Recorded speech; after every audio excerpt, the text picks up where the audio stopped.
Sobat Maestro, sesaat lagi kita akan bersama-sama mengikuti ibadah raya bersama Gereja Bethany Fresh Anointing.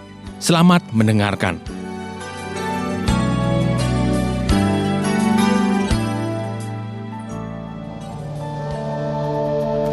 Bapa, di dalam nama Yesus, pagi ini kami membuka hati kami untuk menikmati kasih karunia-Mu yang berlimpah ruah atas kami. Kebenaran-Mu Engkau sampaikan dan kami dimerdekakan. Urapi hamba-Mu, urapi kami semua. Kami siap diberkati di bulan Desember, bulan banjir mujizat. Yang percaya demi nama Yesus sama-sama berkata, amin. Boleh beri tepuk tangan paling meriah buat Tuhan. Shalom Bapak Ibu, kurang mantap shalom. Semua diberkati pagi ini, sukacita. Amin.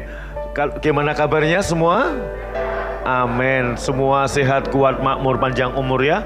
Diberkati Tuhan. Sebelum duduk boleh beri tos kiri kanan, jarak jauh. God bless you. Tuhan memberkati Anda. Silakan duduk saudara. Haleluya.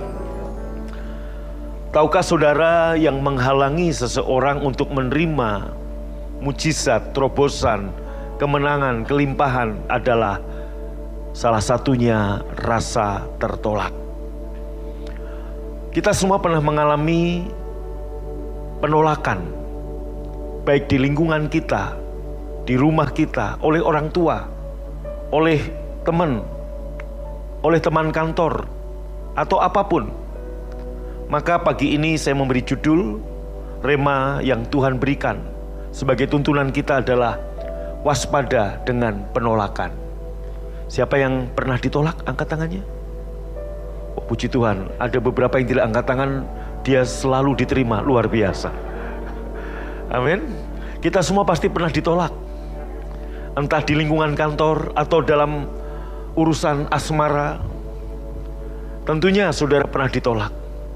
Anda jatuh cinta pada gadis atau pada pria yang engkau cintai, engkau begitu mengimpikan siang dan malam, tapi dia tidak menerima saudara. Ada orang-orang yang ditolak karena orang tuanya punya ekspektasi yang tinggi kepada anaknya, bahwa anaknya harus keterima di sekolah tertentu, fakultas terbaik, dan sebagainya. Atau juga ada anak-anak yang dari lahir sudah ditolak karena orang tua mengharapkan anak perempuan lahir si Ucok, saudara. Atau sebaliknya, orang tua mengharapkan Ucok lahir Butet. Sehingga penolakan itu mengakibatkan, saudaraku, hal yang membahayakan. Dan siapa yang bisa menyelesaikan penolakan? Hanya kasih Tuhan Yesus.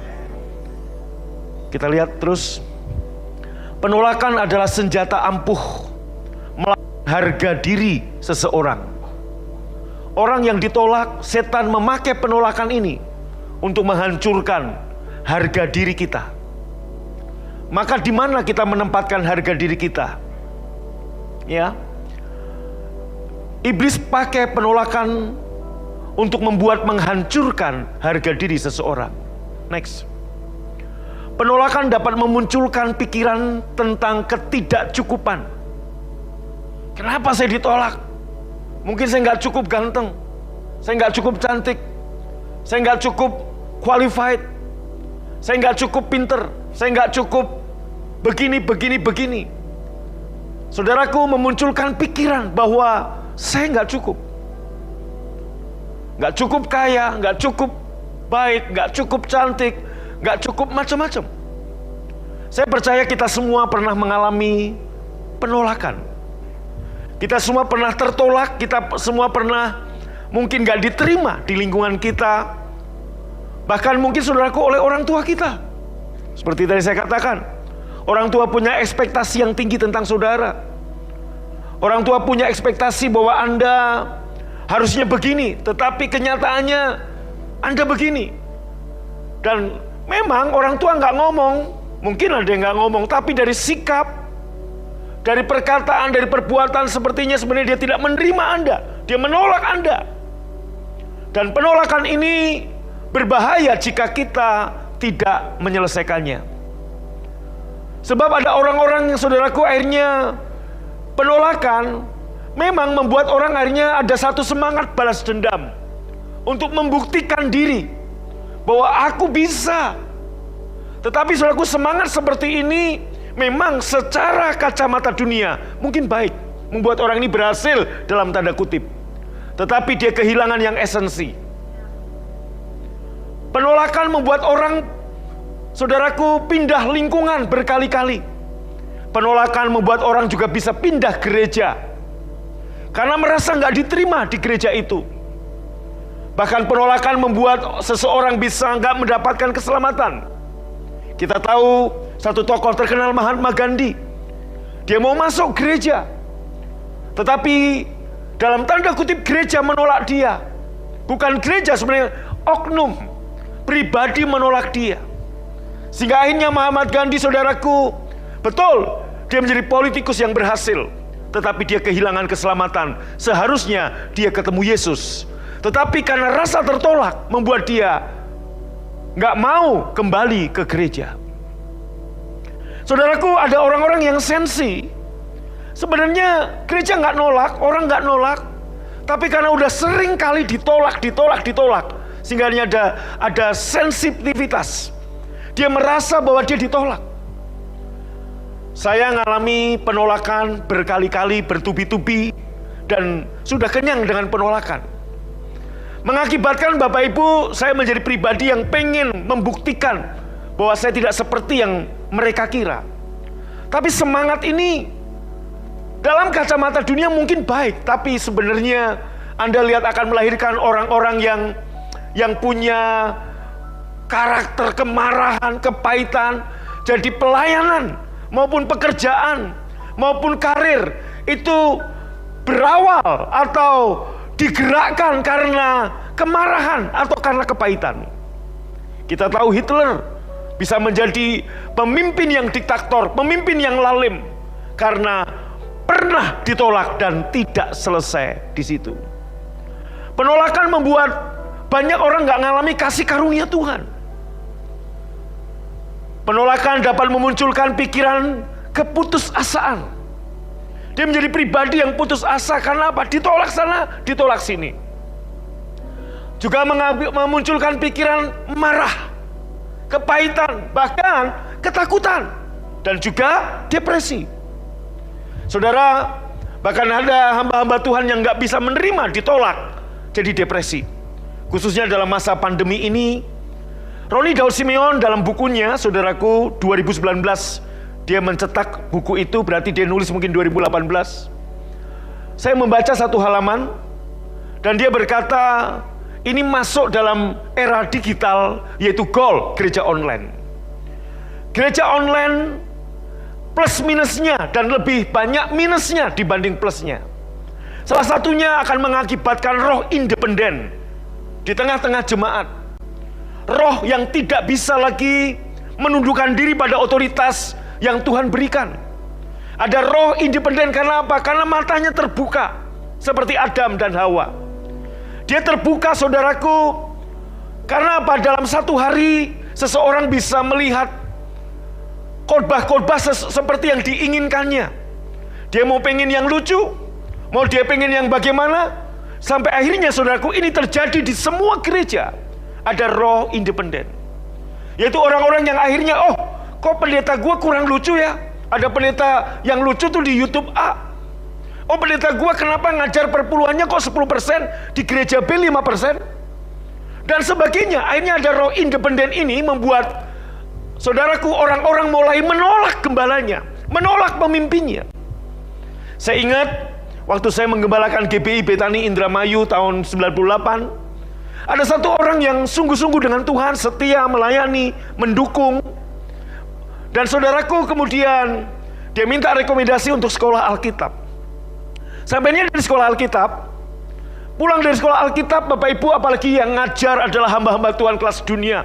Ada Robert Liardon, ada siapa lagi ya, lupa saya, nama-nama top lah, John Avancini, dan sebagainya. Pulang dari sekolah, dia matanya terbuka, mulai muncul roh independen, dan dia berpikir bahwa gembalanya, saudaraku, belum ngerti apa-apa, goblok, kira-kira begitu.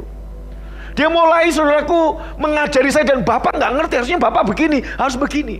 Dan hari ini muncul roh independen gara-gara gol atau gereja online. Sehingga ada hamba Tuhan yang depresi. Kalau saya sebut nama, Anda akan tahu namanya, saudara. Depresi karena mengalami hal ini, yaitu penolakan. Kalau sekelas hamba Tuhan aja bisa depresi karena ditolak, apalagi kelas jemaat. Saudaraku, Anda menimbulkan ketakutan. Ketakutan akan masa depan, ketakutan akan bergaul, bla bla bla bla, dan sebagainya. Saya percaya kita semua pernah mengalami penolakan. Betul? Apalagi Anda yang kerja sebagai marketing. Betul? Saya pernah bekerja di sebuah perusahaan, saudaraku, yaitu sebagai marketing.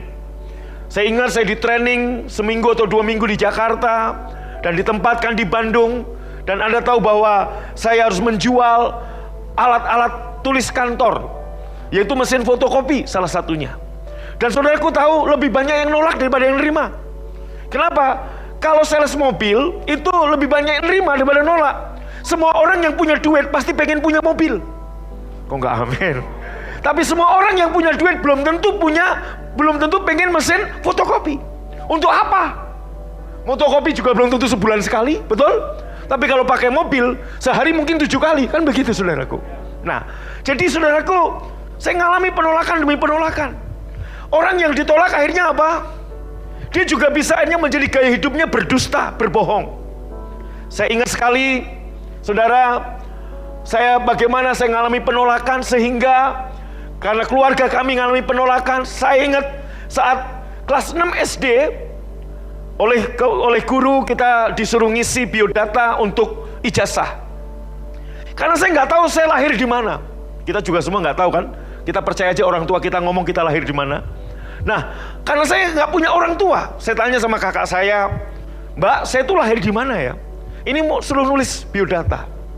Saudaraku, kakak saya bilang gini, udah tulis aja Surabaya. Emang saya lahirnya di mana? Kamu lahir di Walikukun.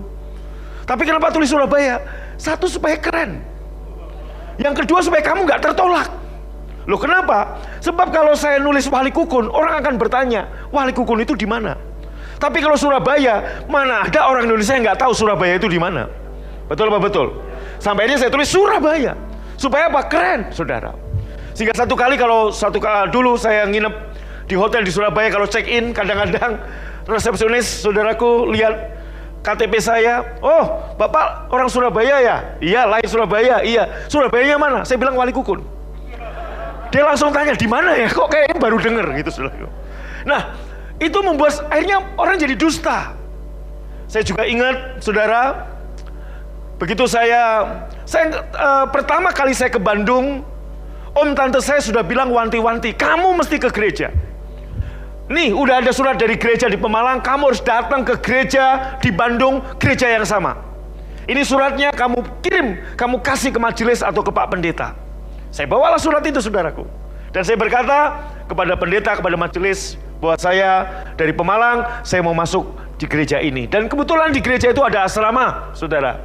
Asrama mahasiswa untuk anak-anak yang dari luar kota. Saya pun juga mau masuk asrama itu. Kenapa? Kosnya murah. 1 kamar 3 orang bayar berapa dengan uang makan, sudah beres, saudaraku. Pokoknya enak lah. Tetapi saudaraku, saya merasa tertolak. Sehingga akhirnya saya nggak lagi pengen ke asrama itu, dan saya nggak mau lagi ke gereja itu. Bukan karena pendetanya menolak, tapi karena teman-teman di asrama sepertinya dalam tanda kutip menolak saya. Karena apa? Karena saya kuliah di STKS, saudara. Karena mereka semua rata-rata ITB, Unpad, dan sebagainya. Nah, kemudian pertanyaan, STKS itu apa? Selalu ada pertanyaan kedua. Mengakibatkan saya karena saya tertolak, saya menjadi orang yang suka berdusta. Jadi kalau saya pulang ke Pemalang naik bis, sebelah saya, saudaraku, kalau saya lihat nenek-nenek umur 60, saya akan jujur. Saya akan berkata kalau ditanya, Mas kuliah? Iya. Di mana? STKS. Selalu nenek itu akan tanya, STKS itu apa? Pertanyaan berikutnya di mana? Dan sebagainya. Tapi kalau sebelah itu adalah gadis dan cukup cantik menurut saya, maka saya akan mulai berdusta di situ. Saudaraku, Anda lihat, karena tertolak, saya nggak berani ngomong terus terang. Jadi kalau ada yang nanya kuliah di mana, saya akan tanya, kamu kuliah di mana? Kalau dia bilang ITB, saya akan bilang Unpad, supaya nggak pernah ketemu, saudara. Dan sebaliknya.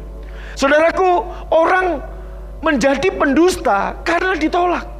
Orang menjadi otoriter karena ditolak. Orang menjadi ringan tangan karena juga ditolak. Bahkan orang kepahitan karena ditolak. Bahkan orang-orang yang sensi. Bisa aja kalau Anda nggak selesai, nggak menang di sini, saudaraku, akan ada orang-orang yang berpindah-pindah gereja karena merasa ditolak di gereja A. Dia akan cari gereja B. Dan dia merasa tertolak di gereja B karena dia cari gereja C. Padahal kalau diselidiki, kenapa kamu pindah? Asalnya nggak senyum sih sama gue ditolak. Pendetanya nggak ramah sih sama saya. Padahal saudaraku, belum tentu dia nolak Anda. Nah, tetapi karena udah sensi, jangankan begitu, lihat status orang, ngerasa tertolak. Padahal orang itu belum tentu nulis status nyindir Anda. Maka dengarkan baik-baik Bapak Ibu, tolong Anda bertanggung jawab loh dengan status Anda. Kalau Anda nyindir-nyindir buat orang tertolak, hati-hati. Lebih baik gak usah bikin status yang aneh-aneh. Kok enggak amin, saudara? Amin. Karena saya pernah melayani orang yang kepahitan karena status. Dan pindah dari gereja BFA gara-gara status orang lain, saudaraku. Ada. Saudara, kenapa? Ya aku disindir-sindir terus. Loh, emang kamu tahu dia nyindir? Ya saya tahu Pak, itu untuk saya khusus. Loh, kenapa kok tahu? Saudaraku, ada orang-orang yang seperti ini. Betul apa betul? Iya. Kayak Pak Gatot ini, saudaraku, udah tertolak oleh 7 gadis. Ini ke-8 baru diterima. Untung dia menang, kalau enggak bahaya, saudara. Amin. Kurang mantap aminnya. Ini Pak Novian enggak ada ya, sayang saudaraku ya. Haleluya. Nah, next terus saudara. Penolakan merupakan tanah di mana ketidakpercayaan bertumbuh. Saudaraku, ya, makanya Bapak Ibu tolong orang tua dengarkan baik-baik. Bagaimanapun anak Anda, berapapun nilai pelajarannya, saudara, bukan berarti kalau gitu sembarangan nilainya ya nggak usah belajar, enggak. Tapi kalau anak itu udah berusaha semaksimal mungkin, anak itu sudah sekolah, udah belajar, tapi nilainya ya kayak kursi terus, saudaraku ya, alias 4, ya saudaraku, coba beri motivasi, jangan ditolak. Sebab penolakan ini membahayakan. Kalau nggak selesai, Bapak Ibu gini, ada orang-orang yang menyelesaikan rasa penolakan dengan apa yang dunia ajarkan. Memang baik, tapi akarnya nggak tuntas, dan ini bahaya di kemudian hari. Penolakan merupakan tanah di mana ketidakpercayaan kita bertumbuh. Kita nggak percaya pada diri kita nggak percaya kepada orang lain, kita nggak percaya bahkan kepada Tuhan.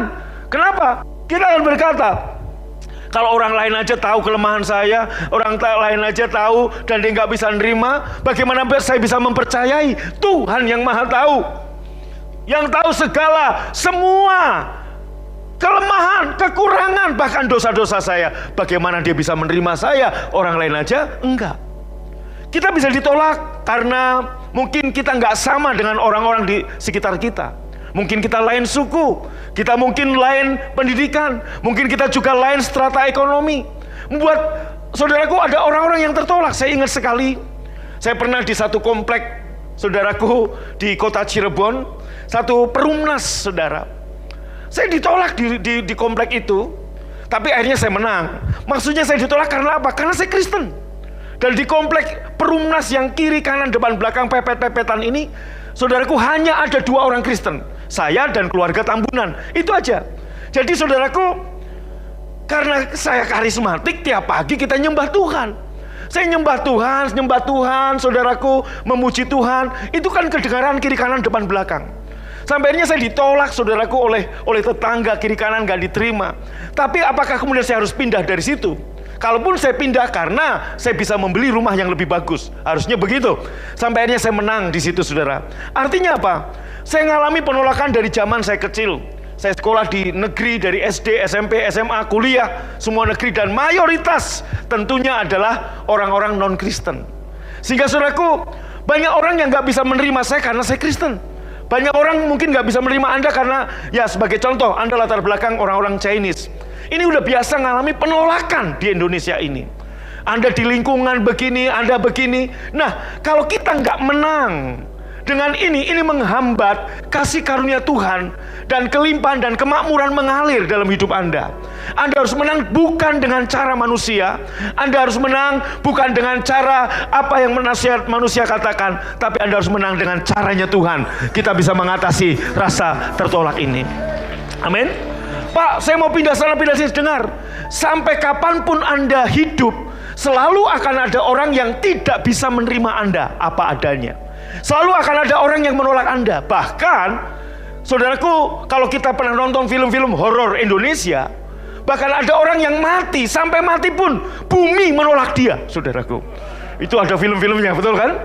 Saya pernah nonton film itu karena Jumadi yang main, saudaraku. Sampai kubur pun menolak dia, gitu, saudaraku. Itu ada film-filmnya begitu. Jadi, saudaraku, ini membuat orang-orang kepahitan, marah, dan sebagainya. Karena saya kurang qualified, karena saya kurang cakap, saya kurang pintar, kurang ganteng, kurang cantik, dan sebagainya. Nah, terus saudara, setiap kali kita mengalami penolakan, potensi keraguan dan ketidakpercayaan kita semakin meningkat. Ya, makanya Bapak Ibu dengar, seperti tadi saya katakan, kita nggak pernah lepas dari penolakan. Kita nggak pernah lepas, saudaraku, dari orang yang menolak kita, lingkungan yang menolak kita, apapun, saudara. Mungkin Anda udah tamat sarjana, Anda ngelamar perusahaan, 100 perusahaan, saudaraku, dan semua menolak Anda. Bahkan mungkin Anda berkata, loh saya pernah ngalami, saudara. Tuhan panggil untuk jadi hamba Tuhan. Saya pengen, ya udah, karena saya mau jadi hamba Tuhan, saya mau sekolah. Saya pengen kuliah, saudaraku, di I3, Institut Injil Indonesia. Karena saya tanya kepada gereja, majelis di gereja saya di Bandung waktu itu, Pak, Tuhan panggil saya untuk jadi hamba Tuhan, bisa nggak? Oh bisa, tapi kamu harus kuliah di I3, Institut Injil Indonesia, di Batu, di Malang, saudara. Nah, saya siap, 6 tahun sekolah sana, saya siap, saya bilang. Tetapi Pak, saya nggak punya orang tua, saya nggak ada sponsor, saya minta gereja sponsori saya. Anda tahu jawaban Pak Pendeta saya doakan. Itu Pak Pendeta saya. Saya datang kepada majelis gereja saya yang cukup punya uang, ternama dan cukup kaya lah di gereja itu. Saya datangi, Pak Majelis, saya begini. Saudaraku, Pak Pendeta jawabannya bagus, saya doakan. Yang kedua ini, dia bilang gini, kamu kayaknya nggak ada potongan pendeta deh. Nah, saudaraku, kadang-kadang kita ngalami ketolakan seperti itu. Sampai akhirnya, karena saya nggak bisa sekolah Alkitab, nggak ada biaya, saya ngelamar lah jadi full timer di beberapa gereja, saudara. Dan Anda tahu, bahkan saya waktu ditanya, kamu bisa apa? Nggak mungkin saya bilang, saya bisa khotbah, saya bisa WL, walaupun saya bisa khotbah. Tapi saya merendahkan diri, saya bilang, Pak, saya bisa nyetir. Saya akan nganterin Bapak Gembala kemanapun pergi untuk melayanan, saya siap. Yang penting beri kesempatan saya untuk melayani Tuhan. Dan jika gereja berkenan, izinkan sponsori saya untuk sekolah Alkitab. Dan Anda tahu, semua yang saya lamar tidak ada yang menerima. Nah, saudaraku, bagaimana kita bisa mengatasi itu? Kita biasa ditolak. Nah, kalau kita nggak menang di sini, ada potensi keraguan dan ketidakpercayaan pada diri sendiri, pada orang lain, bahkan kepada Tuhan. Kita nggak percaya. Nah, kalau orang lain aja nggak percaya, orang lain aja yang nggak tahu semua hitam putihnya saya aja nggak nerima, gimana Tuhan yang tahu semuanya? Nah, next, saudaraku. Bagaimana kita bisa memiliki kepercayaan dalam hidup pada orang lain, diri kita sendiri, bahkan kepada Tuhan, ketika kita yakin bahwa kita ditolak, tidak disukai, tidak mampu, bahkan tidak cukup dengan cara tertentu. Next. Benih-benih penolakan menghasilkan panen kegagalan. Tahun ini tahun panen. Siapa yang mau panen? Mau panen kegagalan? Ampun dah, saudara. Saya mau panen kebaikan, kemurahan Tuhan. Katakan amin. Nah, iblis, ingat, Yesus, saudaraku, memberikan sebuah perumpamaan. Ada seorang menabur benih gandum, tapi musuh di waktu yang lain menabur benih ilalang. Ilalang dan gandum bertumbuh bersamaan, hal yang sama. Tuhan mau Anda panen kemurahan Tuhan. Tuhan mau Anda panen kebaikan Tuhan. Tapi iblis, makanya saudaraku, pagi ini saya mau kasih tahu buat saudara, karena iblis pengen Anda panen kegagalan jika penolakan dalam hatimu nggak selesai. Anda harus selesai. Kemana cara kita memandang diri kita? kita pernah ditolak, kita pernah nggak diterima, kita pernah begini. Terus saudara, benih-benih penolakan menghasilkan panen kegagalan. Identitas kita menjadi terikat pada penolakan yang kita alami. Jadi Bapak Ibu, saya simpulkan, penolakan adalah roh perbudakan yang bisa mengikat seseorang, yang bisa menjerat seseorang. Dia diperbudak dengan roh penolakan. Penolakan bisa datang dari orang tua, penolakan bisa datang daripada teman, penolakan bisa datang dari atasan, penolakan bisa datang dari mana-mana. Bahkan karena orang sudah terlalu sering ditolak, dia begitu sensinya, sehingga saudaraku kadang-kadang masuk gereja pun, walaupun orang senyum, tapi kan karena pakai masker nggak kelihatan. Dia ngerasa tertolak, itu orang kok nggak ada yang senyum. Ya gimana Anda bisa lihat? Kita ditutup masker, saudara. Amin. Orang pasang status apa, kita ngerasa kita yang ditolak. Orang pasang begini, kita ngerasa tersindir, dan sebagainya, dan sebagainya. Bahkan bisa menghasilkan orang depresi, orang kepahitan, sehingga Bapak Ibu, orang bergerak, orang pelayanan, dorongannya adalah karena membuktikan supaya tidak tertolak. Anda tahu Mahatma Gandhi kehilangan keselamatan karena ngerasa ditolak. Siapa yang menolak? Yesus nggak pernah menolak dia. Tetapi orang-orang di gereja yang nggak welcome ke dia nggak bisa memenit rasa penolakan, membuat kehilangan berkat yang paling besar, yaitu keselamatan. Kita boleh beri tepuk tangan dulu buat Tuhan. Baik. Bapak Ibu, gimana kita bisa mengatasi ini? Saudara, saya mau kasih kepada saudara satu ayat yang membuat saya menang, satu ayat yang membuat saya bisa berdiri.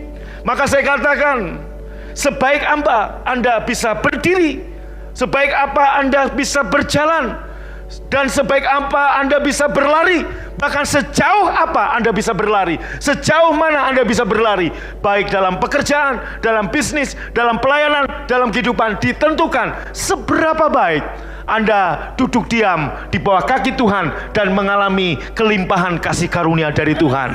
Tepuk tangan buat Tuhan. Efesus 1 ayat yang ke-6, versi NKJV. Ini bukan yang NKJV, saya udah kasih NKJV. Untuk memuji kemuliaan kasih karunia-Nya, yang dengannya membuat kita, baca sama-sama, diterima sebagai yang dikasih. Ingat 3 tahun yang lalu, kalau nggak salah, tema Natal kita, I am love. Saya dikasihi. Saudaraku yang dikasih Tuhan, dengarkan baik-baik. Ayat ini adalah kabar baik yang membuat saudara dan saya kalau mengerti ini, ingat baik-baik. Untuk memuji kemuliaan kasih karunia-Nya, yang dengannya membuat kita, baca sama-sama, diterima sebagai yang dikasihi. Anda diterima apa adanya, tapi Tuhan tidak akan membiarkan Anda apa adanya. Katakan amin. Engkau diterima apapun keadaan saudara, Anda diterima. Katakan amin. Bilang kiri kanan, saya diterima. Anda diterima oleh Bapa dan Anda dikasihi. Bapak Ibu, ini kabar yang luar biasa, yang membuat saya, oh iya, dunia boleh menolak saya karena saya kurang A, kurang B. Dunia boleh menolak saudara karena Anda kurang qualified. Dunia mungkin berkata, Anda karena mungkin Anda suku tertentu, Anda gak bisa diterima oleh golongan tertentu, dan sebagainya. Tetapi satu hal, Bapa berkata, engkau diterima dan engkau dikasihi. You are love, you are love, you are love. Engkau dikasihi, engkau diterima. Bapak Ibu taruh dalam satu hati, ini yang membuat kita bisa berdiri. Katakan amin. Katakan amin. Haleluya. Saudaraku, untuk memuji kemuliaan kasih karunia-Nya, yang dengannya membuat kita, baca sama-sama, diterima sebagai yang dikasihi. Anda diterima sebagai yang dikasihi. Tahukah Anda berapa nilai saudara di hadapan Bapa senilai Yesus Kristus. Dia rela menyerahkan Yesus untuk mendapatkan saudara. Dia rela mengorbankan Yesus untuk mendapatkan Anda. Artinya nilai Anda dan saya sama dengan Yesus Kristus. Saudaraku, seperti Bapa sayang kepada Yesus, demikian juga Bapa sayang kepada Anda.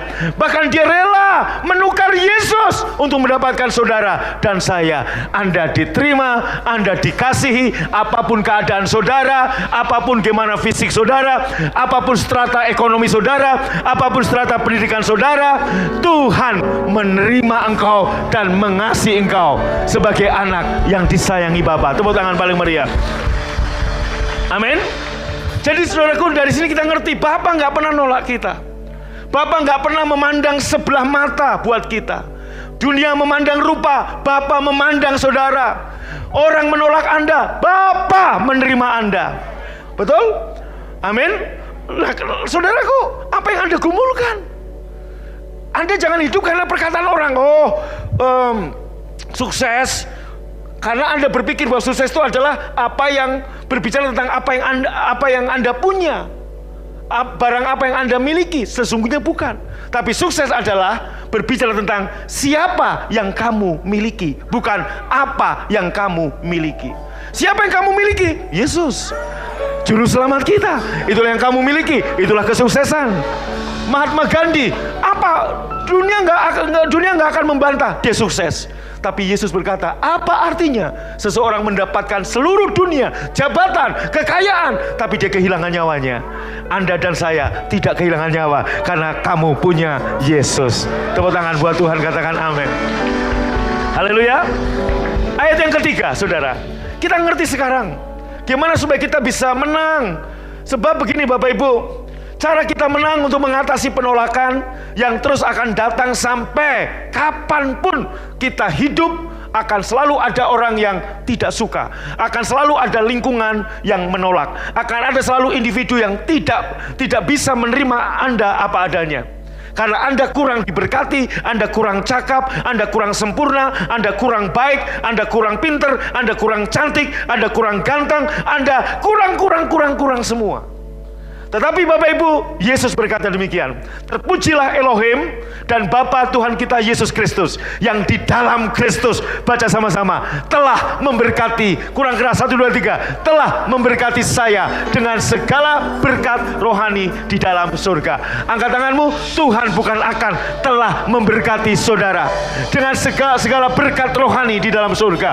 Baik berkat yang bisa dilihat oleh mata, baik berkat yang gak bisa dilihat oleh mata. Apa itu berkat yang gak bisa dilihat mata? Contoh sukacita, contoh damai sejahtera, nggak kelihatan oleh mata. Apa berkat yang bisa dilihat oleh mata? Kesehatan, kemakmuran, karir, promosi. Itu berkat yang bisa dilihat oleh mata. Dan firman Tuhan berkata, berkat itu, angkat tangan, telah diberikan kepadamu. Waktu Anda sadar Anda sudah memilikinya, maka apa yang Anda sadari Anda punya, dengarkan baik-baik, akan mengalir dari dalam ke dalam kehidupan saudara. Yaitu apa? Semua berkat yang telah diberikan kepadamu. Katakan amin. Boleh tepuk tangan buat Tuhan. Yang kedua, Dia telah memilih kita sebelum dunia ada. Dan oleh karena kasih, Dia menjadikan saudara kudus dan tak bercacat di hadapannya.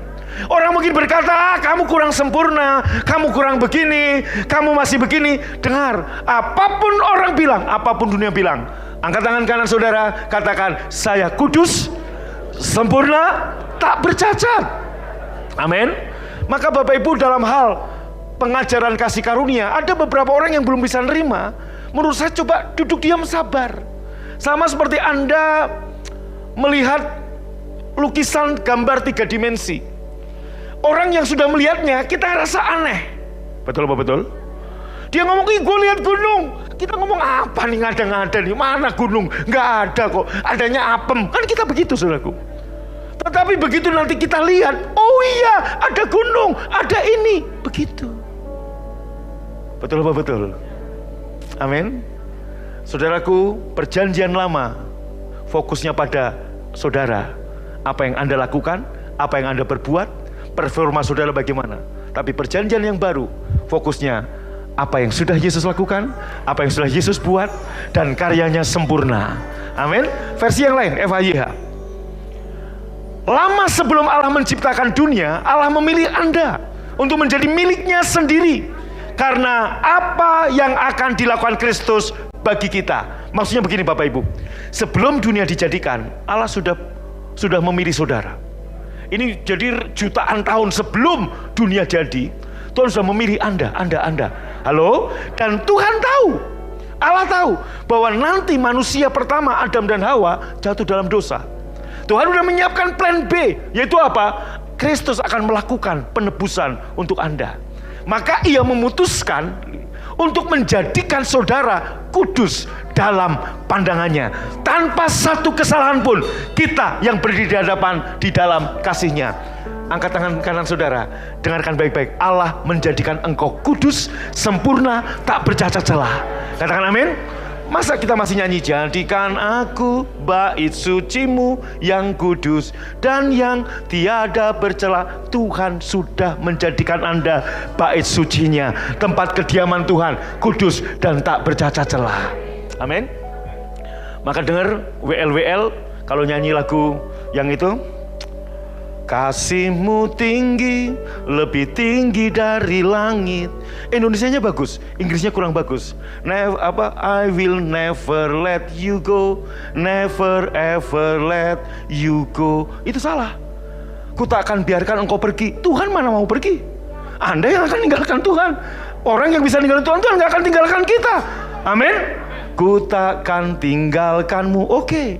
Tapi kalau Tuhan tidak akan pernah meninggalkan kita. Sekali-kali Dia tidak membiarkan saudara. Dia menjadikan Anda bait sucinya. Engkau kudus dan tak bercacat celah. Wow. Yang pertama, Tuhan telah memberkati kita dengan segala berkat rohani di dalam surga. Yang kedua, Dia memutuskan. Dengar, Dia memutuskan.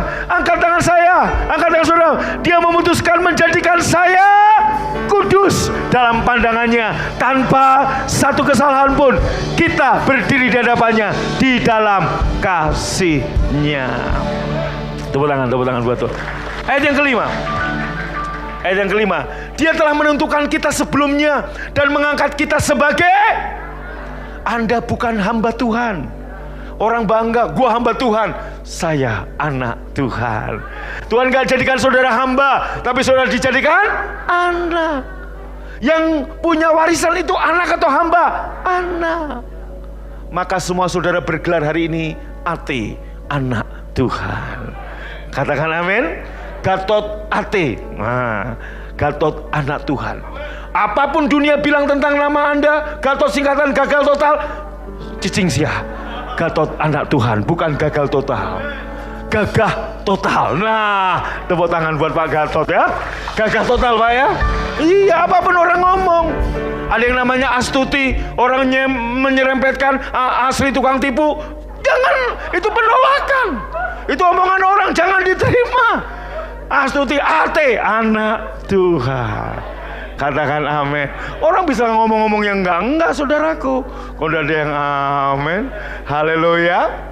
Haleluya. Yes, tepuk tangan buat Tuhan. Saudara dan saya diangkat sebagai apa? Anak. Bilang kiri kanan. Anak yang dikasihi. You are blessed. Efesus 1 ayat 3. You are loved. Efesus 1 ayat 6. Amin. Haleluya. You are favor. Engkau yang menerima kasih karunia. Saudaraku, ayat 5 dikatakan, Anda bukan diangkat jadi hamba, Anda bukan karyawan, tapi Anda anak. Maka saudaraku ingat, begitu anak yang bungsu yang hilang ini, yang durhaka ini datang, Bapak gak sabar. Cepat-cepat kasih baju.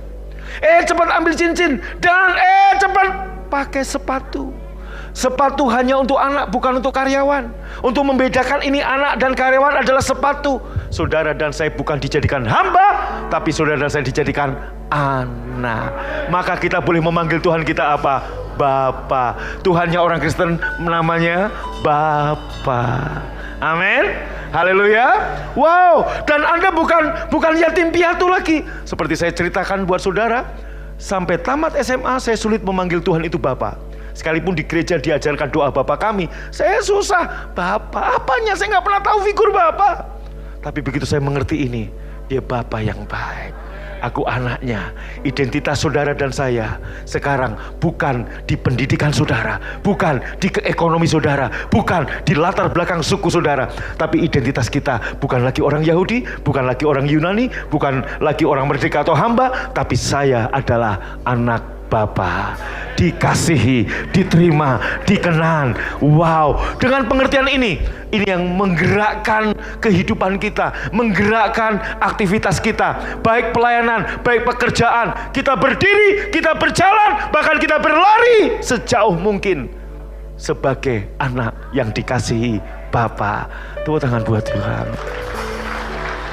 Ayat yang ke-6, saudaraku, untuk memuji anugerahnya, yang versi NKJV, untuk memuji kemuliaan kasih karunia-Nya yang dengannya, dengan Yesus, membuat kita diterima sebagai yang dikasihi. Kenapa kita diterima sebagai yang dikasihi? Identitas kita sudah diubah, segala berkat sudah diberikan. Kita dijadikan kudus, tak bercacat, dan kita dijadikan anak, dan kemudian kita diterima dan kita dikasihi. Itulah saudara dan saya. Waktu Anda sadar siapa Anda, ini yang menggerakkan kehidupan Anda.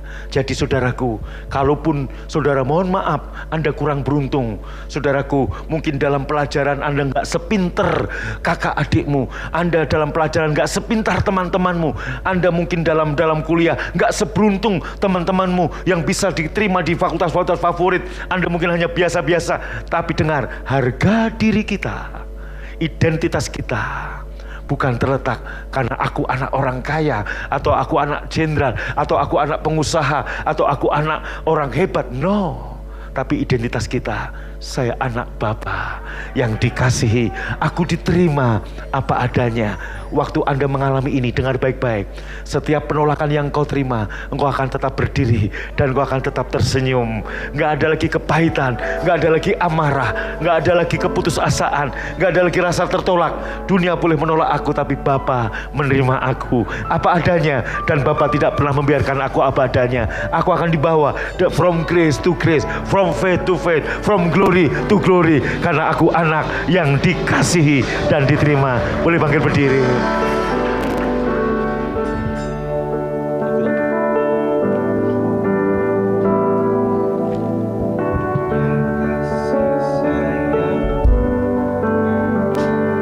Kau tuliskan dalam hatiku suka dan duka yang ku lewati, indah bersamamu Tuhan. Sekali lagi sama-sama. Dalamnya kasih sayangmu Kau tuliskan dalam hatiku suka dan duka yang ku lewati, indah bersamamu Tuhan. Buka hatimu, angkat tanganmu, terima kasihnya Allah. Kasih-Mu selalu mengalir, penuhi kehidupanku.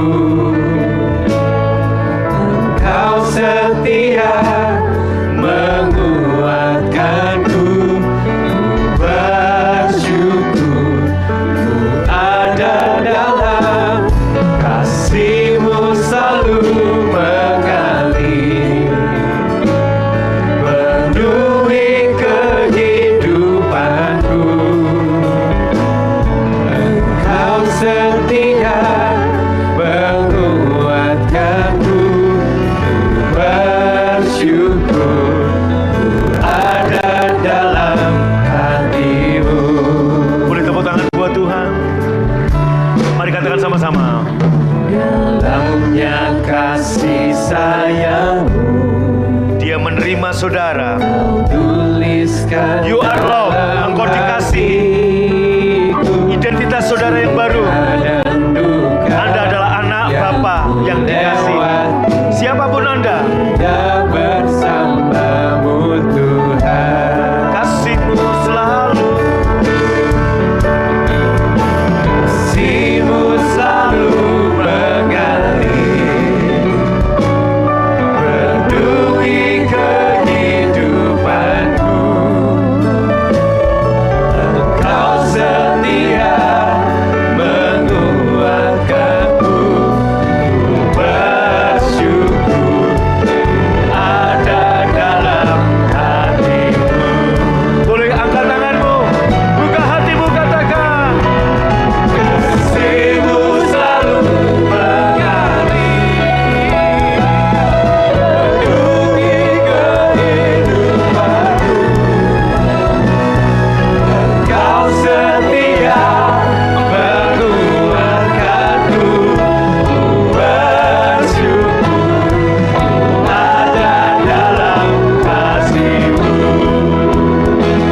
terima kami.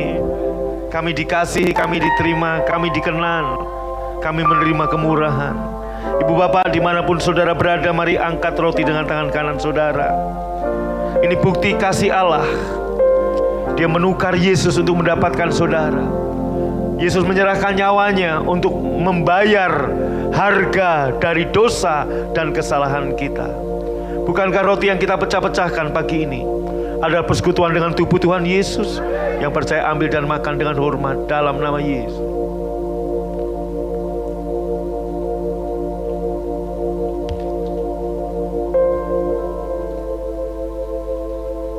Mari angkat cawan dengan tangan kanan saudara. Tuhan Yesus mengambil cawan sudah makan, memberikan pada murid-muridnya dan berkata, inilah cawan perjanjian yang baru. Perjanjian baru dimeteraikan oleh darahnya. Dan darahnya inilah yang membuat kita diterima, dikasihi, dikenan, dan diberkati. Bapak Ibu yang percaya ini darah Tuhan Yesus, ambil dan minum dalam nama Yesus.